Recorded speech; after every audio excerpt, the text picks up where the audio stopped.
everybody, it's Jennifer with Genealogy Technology here, and I have spent my last week on vacation, which was awesome. I went to Yellowstone, the first national park in the United States, and it was amazing. I highly recommend it. But that also meant that I have not had the time I normally need to do the research that I usually do for these videos. So today I thought I would do something a little different and just do something that I can sort of pull off the top of my head, which is my genealogy gripes. Now, if you've been doing genealogy for any period of time, or maybe if you're even just starting, you have probably run into some things that just drive you absolutely batty. And these are mine. And also at the end, I'm going to talk about some things that I have noticed really drive other genealogists batty, but really don't bother me all that much at all. So stay tuned.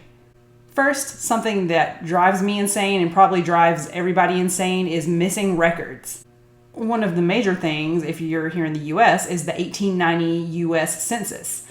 It was destroyed in some flooding, I believe, and a lot of it was salvaged, but then some bureaucrat in the Census Bureau had it pulped. So while there is a little bit of the 1890 census left, there's not much. So 1890 was the first census year that we didn't really have a frontier anymore in the U.S. Our population was growing. We had a lot of immigration. So having that gap between 1880 and 1900 just drives me crazy.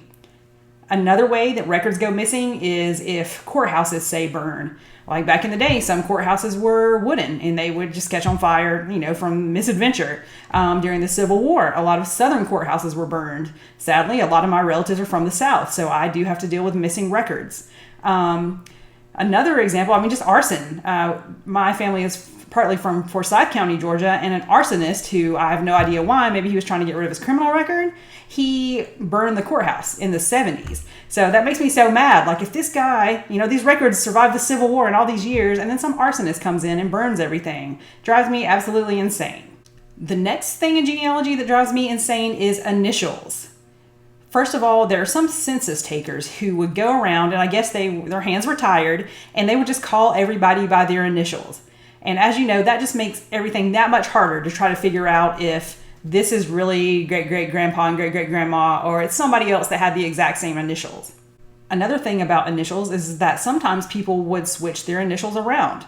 Sometimes a woman would be Mary Elizabeth, but then maybe as she got older, she would change her name to Elizabeth Mary. So we would have M.E. whoever and then E.M. whoever, and who knows if that's the same person. And speaking of women, a lot of times women, after they married, were just called by their husband's initials. They would be Mrs. E.M. Watson or Mrs. H.E. Forrester. And then that makes them hard to find when you're searching for them in, say, a newspaper. Because say you're looking for, Mary Watson, and you put that search term, well, it's not going to be Mary Watson. It's going to be Mrs. M. Watson or Mrs. M.H. Watson. And that just drives me absolutely insane. Makes my life that much harder. Speaking of names, another thing that drives me crazy is same names. And by this, I don't just mean maybe a county or an area where a lot of people have the same surname. Like Lawson, for example, is a surname that I find just everywhere. Lawson, in my research, might as well be Smith or Jones. It's that common. So, of course, that drives me crazy because it just makes things really, really difficult. Another thing about same names that drives me crazy, though, is families who use the same name over and over again. My Dunn family did that a lot. We had William, Daniel, and Richard just everywhere. And I'm not sure my Dunn family did this, but I know some families, too, who say, they have a son, William, and sadly that child dies as a young boy or in infancy, and they'll name another son William. But if those sons are pretty close in age, it can be really confusing to try to figure out, I thought this William died. Who is this William? So yeah, same names just drive me nuts. Families who live on the edges of jurisdictions. So by this, I mean a family who maybe lives on the edge of two state lines. For whatever reason, my family loved to do that. They love to live right near the state line. I don't know if they were trying to get away with taxes or they were trying to be able to quickly escape. I really don't know. But yeah, my family's they like to live out in the hinterlands.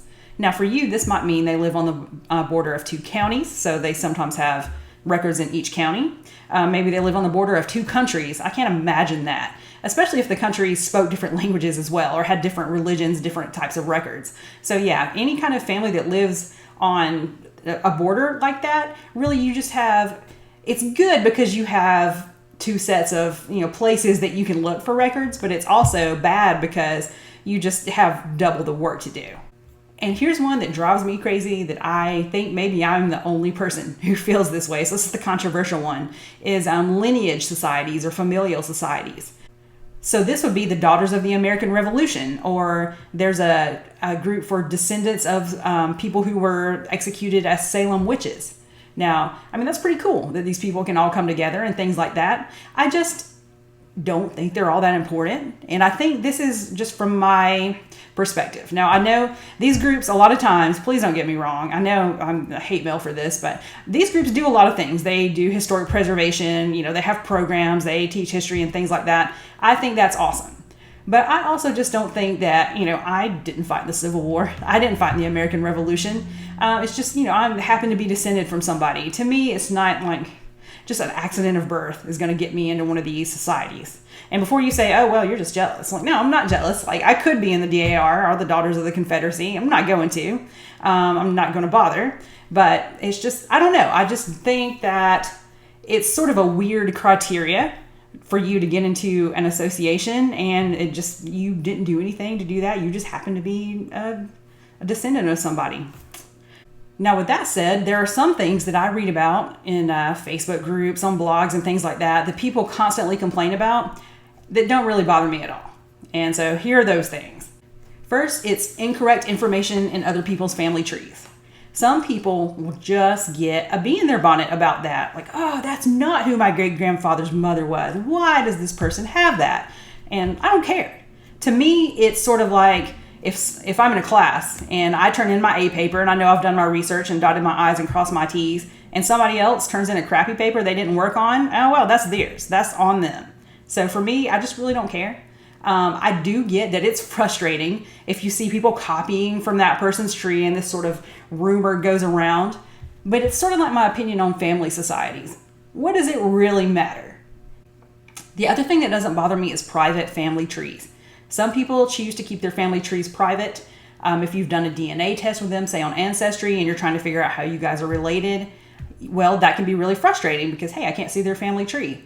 But hey, I mean, I just think people should be allowed to keep their information private if they can. And again, I love genealogy. It is my big hobby. I would love to trace my family tree back to Charlemagne if I possibly could. However, it's not the end of the world if I can't get my hands on that information. It's not life and death. Nobody's going to starve to death or get shot or get killed because we don't have our genealogy ducks in a row. I just think it's really important to remember that. And last but not least, the thing I don't really mind is somebody who takes a note you wrote and puts it in their own family tree, or takes an image that you uploaded, you found in an old box, and uploads it to their own family tree. First of all, I mean, these are all our ancestors. So I may own the physical copy of that picture of Aunt Martha, but that doesn't mean that I should be the only one that ever gets to look at it. This is a sharing type of hobby, and these are all Aunt Martha's, descendants. Now, some people do get upset when, say, they've written up their research and made it really nice and then put it online. Well, you're not supposed to take somebody's intellectual property that they have written up. Say I write a book about my family and I put a foreword in it and I do all my research and I've spent the money to get all these documents to prove what I've said and things like that. Well, that book belongs to me. I can't sell that book. Nobody should turn that book into a PDF and send it to people for free. That's different. So that is it's my intellectual property. I can copyright that because it's stuff I did. However, just the facts, just the birth certificate that I ordered, or the a little note that I wrote up just saying, oh, hey, by the way, I figured this out due to this or whatever. That's something I don't really mind somebody sharing. Like, I know I paid money for the document, but hey, I paid that money for the document and I shared it with the world, and now the world can use it and get some good out of it. I think that's really a good thing, sharing that kind of information. And again, that document is not my intellectual property. It's not something that I made up out of my own head, that I did research, that I, bled and sweated over. All right, guys, so now I want to know, what are your genealogy gripes? What about this hobby just drives you absolutely insane? Please let me know in the comments. This has been Jennifer with Genealogy Technology. I really appreciate you liking this video, watching some more videos, and subscribing to my channel. That allows me to make more content like this for you. You can also find out more at my website, genealogytechnology.com. Thanks so much.